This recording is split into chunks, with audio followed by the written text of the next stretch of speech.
Bueno, hola. El día de hoy les vamos a hablar sobre la geometría molecular, que es el tema de nuestra práctica de laboratorio número 5. En esta presentación vamos a ver cómo la forma de una molécula influye en sus propiedades y su comportamiento. Puede que al principio sea un poquito abstracto, pero la geometría molecular está en todo, desde el cómo funcionan los medicamentos hasta el por qué el agua tiene propiedades tan especiales. Entonces vamos a explorar cómo las moléculas adoptan diferentes formas y por qué eso importa en química y en la vida cotidiana. Bueno, para empezar, cuando hablamos de la estructura de una molécula, lo primero que hacemos es dibujar su estructura de Lewis. Y pues esto nos ayuda a visualizar cómo están distribuidos los electrones y los enlaces que se forman. Pero el problema con esto es que los dibujos son en 2D y las moléculas en realidad existen en 3D. Entonces aquí es donde entra la teoría de repulsión de pares electrónicos de la capa de valencia. Básicamente los electrones que rodean a un átomo central se repelen entre sí y buscan acomodarse lo más separados posibles. Y esto hace que las moléculas adopten formas específicas. Por ejemplo, la lineal de 180 grados, como el dióxido de carbono, donde los átomos están todos alineados. La trigonal plana de 120 grados, como el trifluoruro de boro, son 3 átomos rodeando al central en un mismo plano. La tetraédrica de 109.5 grados, como el metano, que forma una especie de pirámide de 4 caras. La bipiramidal trigonal de 120 y 90 grados, como el pentacloruro de fósforo, son 5 átomos acomodados en 2 planos. Y la octaédrica de 90 grados, como el hexafluoruro de azufre, en donde los 6 átomos rodean al central de forma simétrica. Pero bueno, no solo importa la forma, sino también la polaridad, lo que significa que básicamente si en una molécula hay átomos con diferentes electronegatividades, esto quiere decir que con distinta capacidad de atraer electrones, se pueden generar dipolos eléctricos. Y si la molécula es simétrica, estos dipolos pueden cancelarse y la molécula será no polar. Por ejemplo, el agua es polar porque tiene una forma angular y los dipolos no se cancelan. El dióxido de carbono es no polar porque sus enlaces son polares y su geometría lineal hace que los dipolos se anulen. Bueno, en pocas palabras, la forma de una molécula determina si es polar o no, y eso afecta desde su solubilidad hasta su uso en la industria. Seguridad de reactivos. Como en cualquier experimento es importante conocer los riesgos de los compuestos utilizados. Trabajamos con C2 y CF6 que aunque no sean altamente reactivos pueden causar asfixia en altas concentraciones. Es por ello que es fundamental usar gafas de seguridad, bata y guantes y trabajar en áreas bien ventiladas. Además podemos ver los pictogramas de seguridad de estos compuestos y sus frases de advertencia. Procedimiento. Para determinar la geometría molecular de distintas sustancias seguimos una serie de pasos cuidadosamente estructurados. En primer lugar, dibujamos la estructura de Lewis, lo que nos permite identificar la disposición de los electrones de valencia y los posibles enlaces entre los átomos. Luego aplicamos BCPR para predecir la geometría molecular de cada sustancia y luego construimos modelos tridimensionales utilizando plastilina y palillo, lo que nos ayuda a visualizar la disposición real de los átomos en el espacio.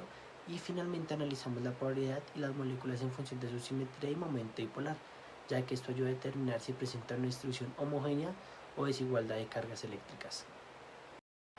Resultados. En esta tabla resumimos los resultados obtenidos en nuestro análisis de geometría molecular y polaridad. Organizamos la información con el nombre de cada molécula, su estructura de Lewis, geometría molecular, ángulo de enlace y polaridad.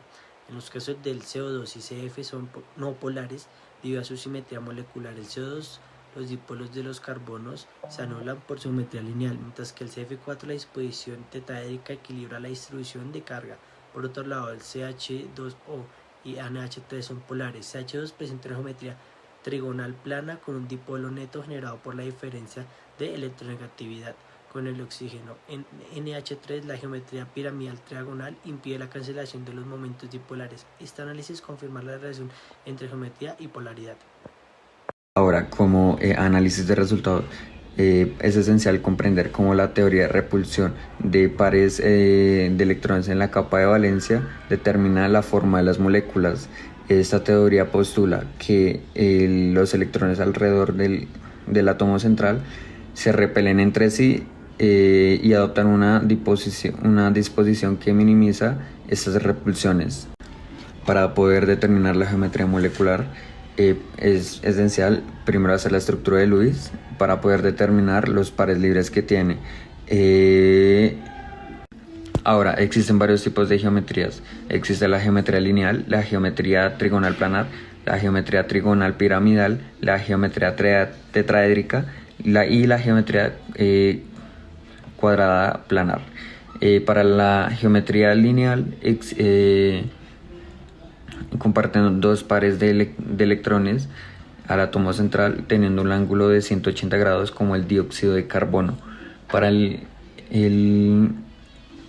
la trigonal planar comparten tres pares de electrones al átomo central teniendo un ángulo de 120 grados y por ejemplo como el trióxido de azufre. Para la trigonal piramidal comparte los mismos tres pares de electrones al átomo central y un par de electrones no compartidos. Tienen un ángulo aproximadamente de 107 grados y por ejemplo como el amoníaco. Para la geometría tetraédrica comparte cuatro pares de electrones enlazados al átomo central. Comparten un ángulo de 109.5 grados aproximadamente y ejemplo el tetrafluoruro de carbono. Para la geometría cuadrada planar comparten cuatro átomos enlazados al átomo central y dos pares de electrones no enlazantes. Tiene un ángulo de 90 grados aproximadamente y por ejemplo el ion tetrayoduro de cloro. Un ejemplo clave podría ser el dióxido de carbono y el dióxido de silicio. El dióxido de carbono es una configuración de geometría lineal, lo que tiene un ángulo de 180 grados, pero el dióxido de silicio, al tener un par de electrones libres, desplaza los átomos del oxígeno desplaza los átomos de silicio al tener un par de electrones libres. Lo que hace es una repulsión y ya no sería completamente un ángulo de 180 grados, sino sería aproximadamente un ángulo de 120 grados, lo que esto sugiere que es una geometría angular. Ahora, como conclusión, la polaridad de una molécula está influenciada por su geometría molecular. Moléculas con geometría asimétrica, como lo es el dióxido de carbono y el tetrafluoruro de metano, suelen ser no polares debido a la cancelación de los momentos dipolares, pero con geometrías asimétricas, como lo es el metano, como lo es el amoníaco, son polares debido a una distribución desigual de cargas.